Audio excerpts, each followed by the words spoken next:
Hello, it is Ryan, and we could all use an extra bright spot in our day, couldn't we? Just to make up for things like sitting in traffic, doing the dishes, counting your steps, you know, all the mundane stuff. That is why I'm such a big fan of Chumba Casino. Chumba Casino has all your favorite social casino-style games that you can play for free anytime, anywhere with daily bonuses. So sign up now at ChumbaCasino.com. That's ChumbaCasino.com. Sponsored by Chumba Casino. No purchase necessary. VGW Group. Void where prohibited by law. 18 plus. Terms and conditions apply. O'Reilly. Shop Superstart Premium, Extreme, or Platinum batteries at O'Reilly Auto Parts and get up to a $15 gift card after rebate. O-Rewards members can also get a $5 reward with their battery purchase. For power, performance, and reliability, choose Superstart. Only at O'Reilly Auto Parts. O'Reilly Auto Parts. Bob Elliott and Ray Goulding are pleased to present Coast to Coast, CBS Radio Network.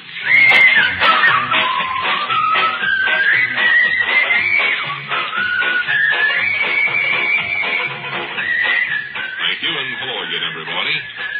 Welcome back to the Bob and Ray Show. I think before we do anything this evening, we should go over some of the notes that we have here of listener interest. The Bob and Ray Company outing and fish fry is not going to be held this month. We've postponed that for all of the employees here. Well, one of the reasons is the weather is so unpredictable, and it seems like so many of the employees didn't feel like separating with the $10.50 that it will cost to attend. But we'll try to hold it the next month, at least before the end of the summer. They're going by bus anyway. What do they expect? And then a lot of people were concerned that the great Bob and Ray Bird yesterday was ill. And that he wanted to spell any rumors. It may be my imagination, but that Bob and Ray Great Bird is slowly becoming greater. Well, I thought it looked bigger today, that candy. Oh, listen to that. Somebody does that when he's angry. Angry, and look at the size of him. He's a pretty big bird. He fluffed his feathers up there. He looks bigger than he really is. Good boy. Maybe we better put a cover over the cage so he'll be quiet for the rest of the show. Who dares go near it? Pascal, maybe you could do it for us. All right. I don't want to get too close to the great Bob and Ray Bird. No, just throw the cloth over the cage, see, then we can carry on with the show. All right. Thank you. Quiet now, Great Bird. Good.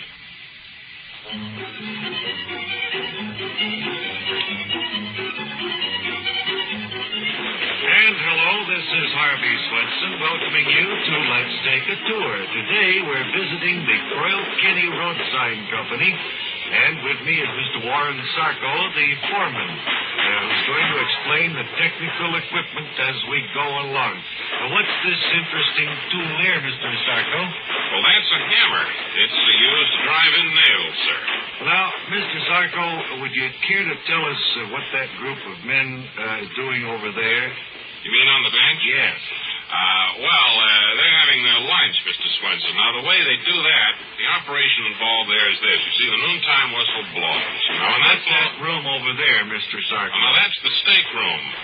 That's where the steaks are made. And the road sign is clamped onto the steak, is that right? No, the steak is clamped onto the road sign. Would you like to see one of the steaks, Mr. Swenson? Well, very much, sir. It's something we're all interested in. Well, right here, this is a typical steak here, without the road sign on it. It's 41 inches in length, and it's got a point at the bottom. And that, of course, means that the roadside will stand 41 inches above the road. Is that right? No. We have to drive the stake 8 inches into the ground. Well, then, subtracting 8 inches from the stake, the sign will stand 33 inches above the ground. Well, now you've got to take into consideration the sign itself. Now, it has height, too. How much, Mr. Sarko? The sign's 8 inches high. Then the sign will stand 41 inches above the ground. I suppose so. Say, Mr. Swenson, would you be interested in seeing our reject room? It's piled full of signs that our machines ran off incorrectly. All right. Is it that small room over there? No, that's a boiler. It's over here, Mr. Swenson, and be careful not to step on any stakes. All right. Here we are. I did. Now, let me pull one of these signs out. Here. Now, take a look at this one. All right. It says speed limit 200 miles an hour. Mm-hmm. The overhead printer went on a whack on that. It was supposed to read 20 miles an hour. I see. Now, take a look at this one, sir. Well, this says sharp groove ahead. What's a groove, Mr.? Well, it was supposed to have read sharp curve ahead. Our typesetter got the axe for that one, I might point out. Incidentally, a good many copies of this particular sign got by the inspector here and were placed on quite a few roads, unfortunately. No harm done, I hope. Well, now, you'd be surprised how many people stop and get out of their cars and walk on ahead just to see what a sharp groove was. Is that right? That's right. Well, thank you, Mr. Warren Sarko, for showing us around the Croyle-Kenny Road Sign Company. It was informative and revealing, and it happened on Let's Take a Tour.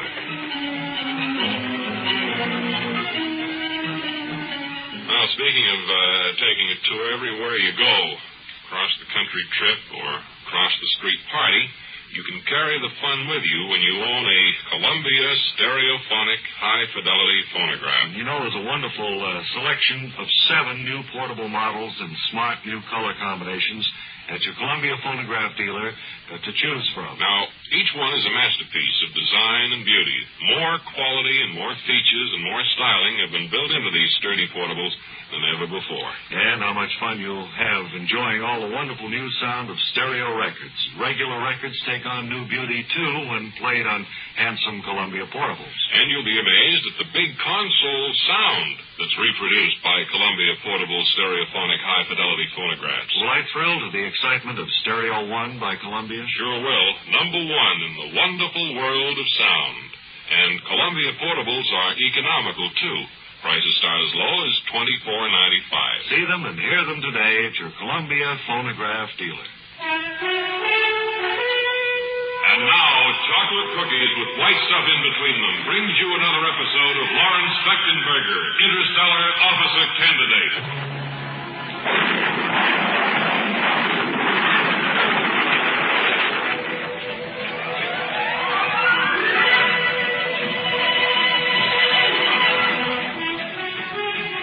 In our last episode, Lawrence Fechtenberger, Interstellar Officer Candidate, and his steering companion, Bud Mellish, had run into trouble with the new experimental spaceship X-21.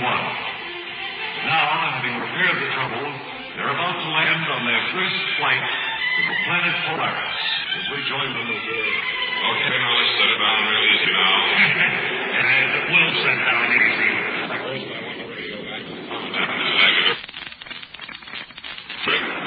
We're all set so far. I can't see anything down there.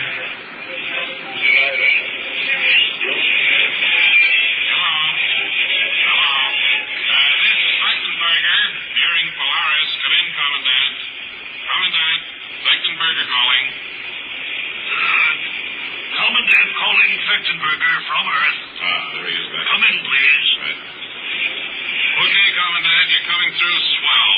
We're just about, maybe 20 minutes away from landing. Any instructions? Good show, Fechtenberger. What? Good show. Yes, well, thank you very much, Commandant. Everything's going very well so far. Mellish Back as soon as you can. We're having beans for dinner. Wonderful. Mellish has sneered only twice, sir. I thought you'd be pleased to know. Make that 3. Commandant. Yes, Fechtenberger. Fechtenberger signing off now.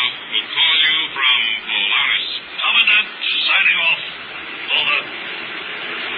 Okay, set it down now, Mellish. Easy does it. Okay, we're in, Fechtenberger. Now then, we've got to put on our space helmets with our self-contained oxygen supply. Good idea. Should we take the disintegrator ray with us? Just better. We don't know what we'll run into out here. Polaris. Roger. All right. I'm ready. Real eerie feeling of weightlessness here, isn't there? Yeah. Fortunately, we have these weighted shoes. The starboard hatch is open, Fechtenberger. You go ahead. I'll be right behind you.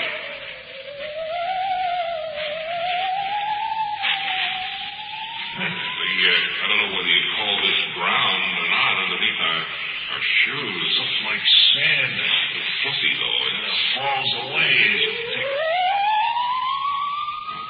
What could that be? Did you leave the radio receiver on? No, it was turned off, Fechtenberger. What a barren wasteland this is. Hey, look over that rise there. Them little people. seem to be drilling or something.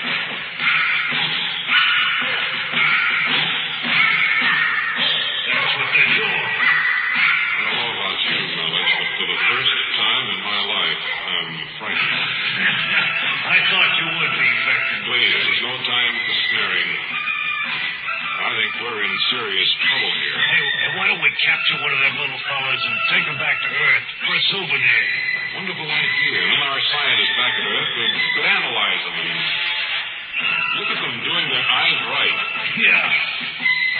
Each one of them turning his three little eyes to the right. Wonderful. They're coming this way. Now, as they pass by, I'll reach out and grab the one nearest, okay? Good luck to you. Okay. Stand by with the ray gun. Here, little fella. Here, boy. Come on. Lawrence Speckenberger wants to see you. Oh, here, little Speckenberger. Oh, coming after me. All right, back to the ship. All right. Hurry up.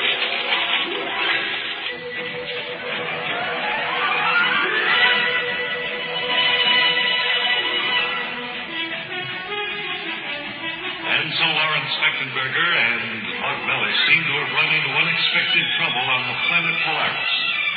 What will the little people do to them, and will they be able to capture one to bring back to Earth? Be sure and join us next time when we'll hear Lawrence Speckenberger say, What do you suppose they mean by that, Mellish? in the next episode of Lawrence Speckenberger, Interstellar Officer Candidate.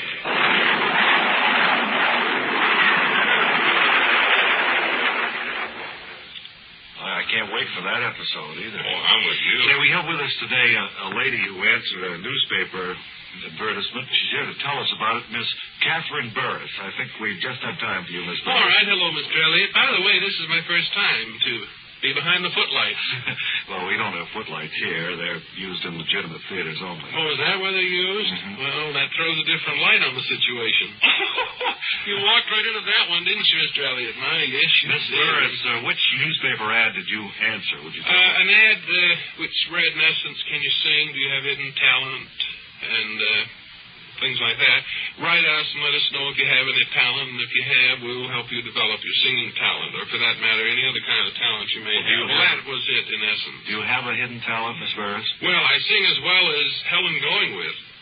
Who's Helen going with? I don't know who Helen's going with. I haven't seen her recently. Oh, mercy, you fellows.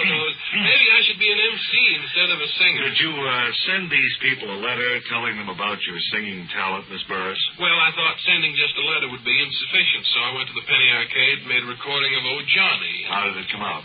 Good? Well, I picked up the sounds of the rifle shots in the background, but I felt that these people would take the rifle noises into consideration and not pay any attention So to you them. sent the record along to them, huh? Well, I'm not afraid not. On my way out of the Penny Arcade, I accidentally stepped on the foot vibrator, and the record flew about 30 feet into the air. Smashed the record, huh? Only the part that fell on the floor. Oh, mercy, how you do set me up with those straight faces. Straight lines, Miss Burris. Well, whatever. At any rate, I said in my letter that I had a fine singing voice of the type that's so much in demand these days. Well, did it take a long time before you got an answer back? No, I got an answer from them the same day I mailed my letter, about 3 hours later. What did they say? Well, they said that my talent was being processed along with the talent of thousands of other applicants, and there'd be a long wait before they could judge my talent. Well, that's kind of discouraging. How long did you have to wait to then? Well, that evening I got a very special delivery, personalized letter from the president of the outfit. Personalized? Here's the letter. You can see where all those blank spaces are filled in with my name. That's personal, isn't it? Yeah.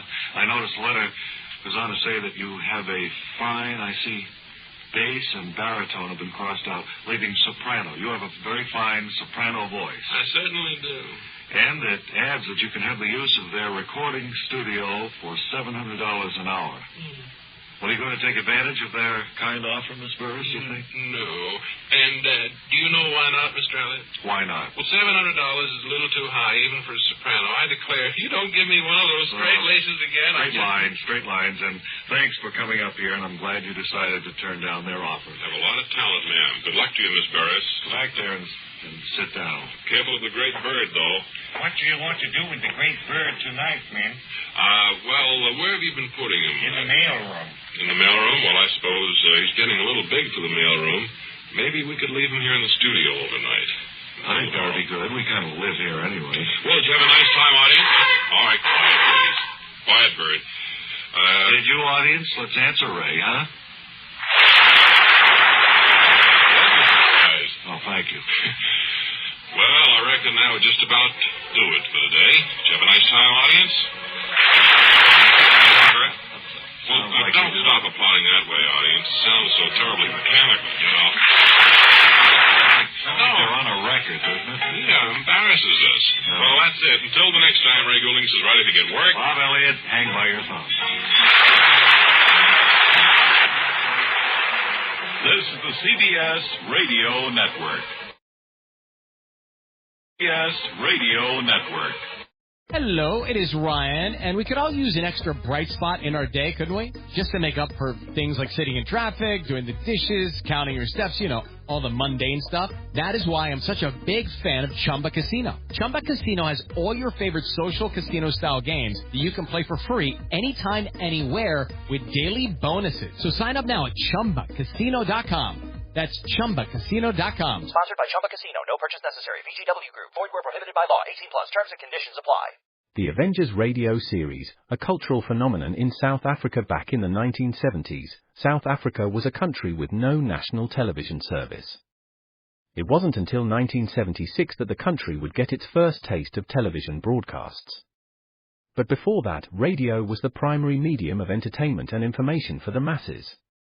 This was the context when The Avengers, a British spy FI series, made its debut on South African radio and became a cultural phenomenon.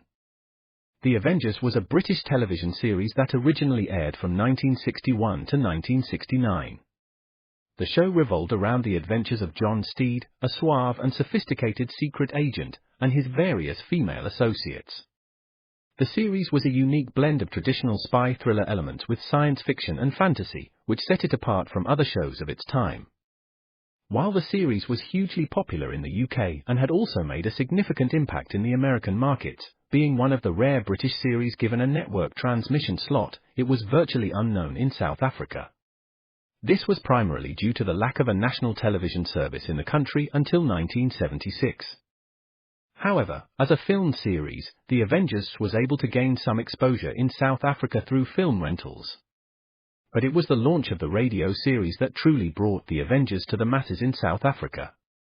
Come and listen at www.myclassicradio.net.